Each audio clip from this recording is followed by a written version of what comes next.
Hey guys, thanks for tuning in to another video on ForgottenWeapons.com. I'm Ian McCollum, and I'm here today at Morphy's with a fantastically rare version of the BAR. This is the model of 1922 pattern of BAR. Now, the BAR was introduced in World War I. It was the model of 1918, and it was adopted as an automatic rifle, or a machine rifle. And it didn't have a bipod. It was a shoulder-fired weapon. Select fire weighed about 16 pounds. And it was developed for this early World War I concept of walking fire, where you'd be shooting slowly from the hip as you advanced. Your shooting would keep the enemy's head down in the opposing trench while you crossed no man's land, and you could drop into the trench and capture it.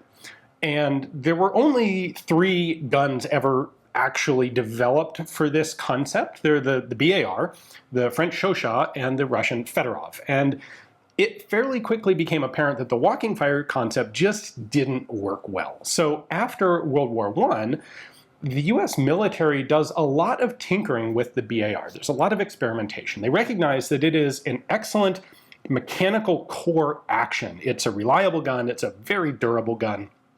It's effective, but what's the best configuration? How do we make the best use of it? So there were experiments converting it into maybe a lighter shoulder rifle, something you could equip every infantryman with, which might have worked out had it been in a smaller caliber. Like, that's kind of the early assault rifle concept. Select fire shoulder rifles for everybody. That didn't end up going anywhere. They also experimented with the idea of basically, well, essentially, they discovered the concept of the light machine gun. So in 1920, the US Infantry and Cavalry Board, which was responsible for small arms, recommended or requested conversion of 6 existing BARs to this new pattern that would have a heavier barrel and a bipod. And the idea was well, the problem they saw with the BAR was that it was too heavy to shoot from the shoulder effectively, but without a bipod, it wasn't accurate enough prone or in full auto to get really the full potential out of it. And they figured if we give it a heavier barrel and a bipod, we can get good, accurate, full auto fire from a gun that's still relatively lightweight and portable. So basically, this is the light machine gun. You'd think they would have gotten this idea from the Lewis gun that was used by the US military in World War I, but whatever. They get 6 of these guns converted in 1920. They really like it, and it ends up being adopted in a slightly modified pattern as the model of 1922. Interestingly, at the same time, they also experimented with larger magazines. So the standard BAR magazine is 20 rounds. The Infantry and Cavalry Board tinkered with 30 and 40 round magazines, and they ended up recommending the use of a 30-round magazine. They thought 20 wasn't enough ammunition, but 40 made the magazine too fragile. And frankly, a 40-round BAR mag would be really awkwardly long. Now, that 30-round magazine proposal never actually went into production or use, but it's interesting that they did talk about it, and they did decide that 30 is what they thought would be best for the guns.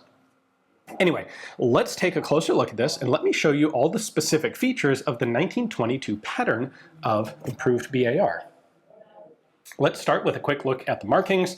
This is actually not originally a military contract gun. This is originally a commercial contract gun, hence the C prefix on the serial number, and it's marked Colt Automatic Machine Rifle Model of 1919. So right after World War I, Colt, of course, has this, they have the manufacturing set up for the BAR, and they want to start selling it to, to police agencies, to international military organizations, anyone who's interested in buying it, and that's when the model of 1919 appears in Colt's catalog. Now, some commercial Colt guns did get into Army service. We'll talk about this in a moment, in a few minutes, about how the 1922 pattern guns were made. All right, let's take a look at the features. Starting out at the muzzle end, we have a very simple conical flash hider. The muzzle is actually right about here. This is very much like the muzzle device on the original 1918 guns. Also has a nice protective front sight hood.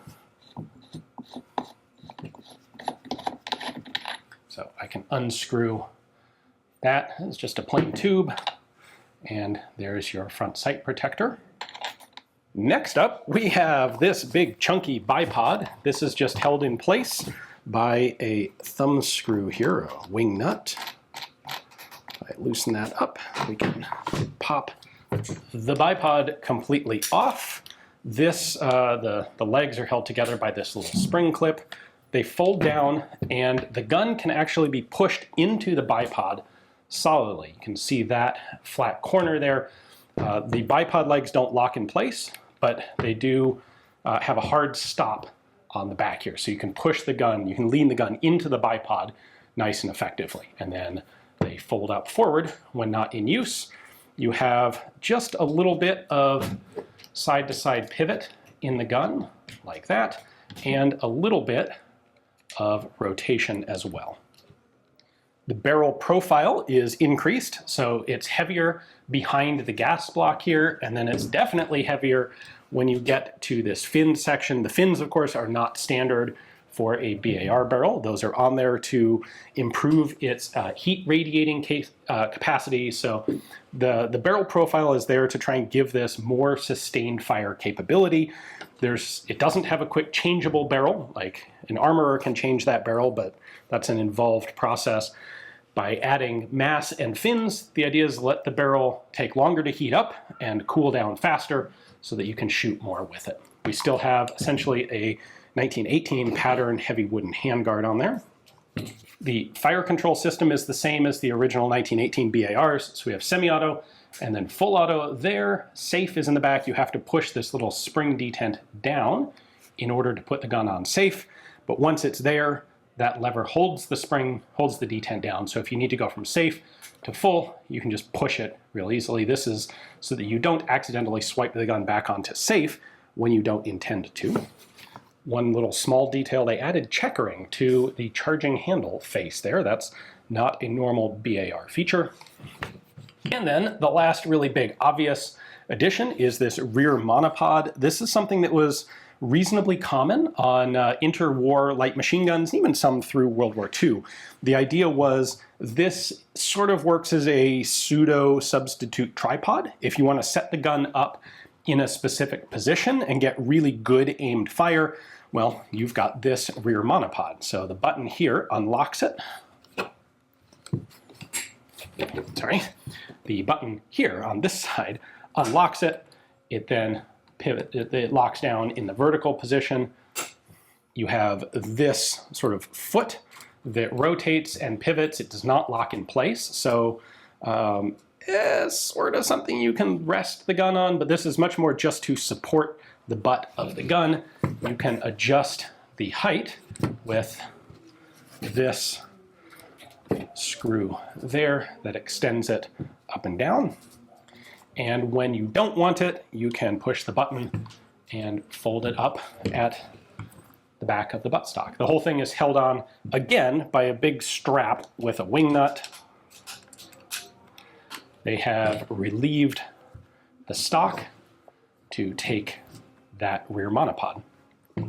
And by the way, the BAR was a perfectly lefty-friendly gun until they got to the 1922, because that thing sits right where your face is going to be as a left-handed shooter. So this is really a right-handed only shooting gun now. This is also the early pattern of 1922. Partway through the conversion process or the testing process, they decided to make a couple of minor changes. They would add sling swivels to the side of the gun, both on the stock and up on the gas block. And then they also revised the rear sight design. This one has the standard 1918 pattern rear sight, which is essentially identical to the 1917 Enfield rifle rear sight. It's got a nice big rear aperture, good sight, easy to use.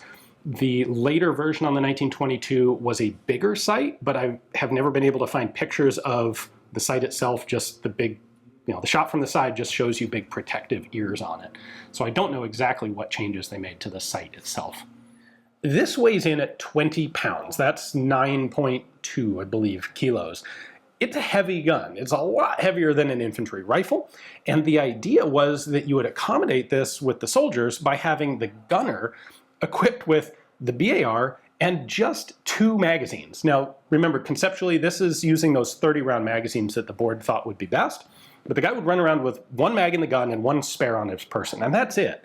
His assistant gunner would have 420 rounds of ammo. So he'd have 14 spare 30-round mags, or in theory, 21 spare 20-round mags in 30-06 to supply the ammunition for the gun. And remember, the way that this sort of weapon is used in military doctrine at the time is a two-man team.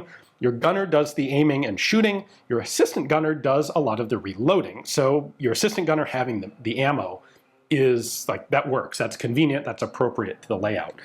They then also envisioned every other member of the squad carrying another 4 30-round magazines for the BAR. And thus, between the assistant gunner and all of the infantrymen, you have over 1,000 rounds of ammunition available for the BAR in your infantry squad.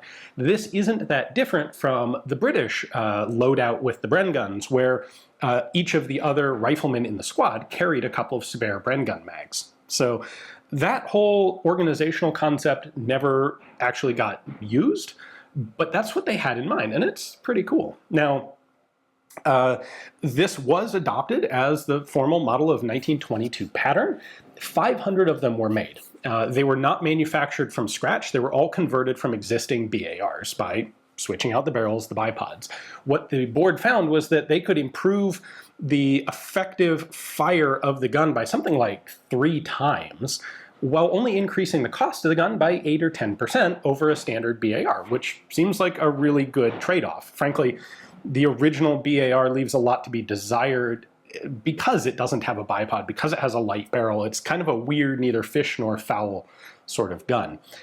So 500 of these are made, converted from the original existing BAR stocks. Now, this particular one, serial number C1, a commercial pattern gun, is this one built up, or is this one an original military conversion? I don't know. It's entirely possible that this is a military conversion because the military did get their hands on a number of commercial BARs. I just have no way of knowing. What I do know is this is the only one that I have ever seen anywhere. I've been to a bunch of museums. 1922 pattern BARs are essentially non-existent anymore. So very cool to get a look at this one, which is in all the correct configuration. Experimentation did continue with the concept, and in 1937, a new pattern was adopted in lieu of the 1922s, and that would be the 1918 A1 pattern. And it's essentially the same sort of concept, but it has a lighter barrel than this, and it has a lighter weight bipod as well. And of course, ultimately, we get the M1918 A2, which is the result of development as World War II is looming, and the idea of we really need to figure out something and update these guns in inventory. Ultimately, the 1922 pattern guns are declared obsolete on April 10, 1941, so just on the eve of World War II. Of course, war's already broken out in Europe, but the US isn't formally involved yet. And what that meant, once these guns are declared obsolete, is they're kind of just in the regular pile of available BARs. And when the US does join into World War II, there's a program of modification and upgrade of all the existing BARs to convert everything in the inventory to the new A2 pattern. And for that reason, I think virtually all of the 1922 pattern guns get upgraded to modern 1918 A2 configuration. And that's why they just don't exist anymore. So it is very, very cool to get a chance to take a look at this one. Hopefully you guys appreciate and enjoy the video. A big thanks to Morphes for giving me access to this guy to film it and show to you guys. Thanks for watching.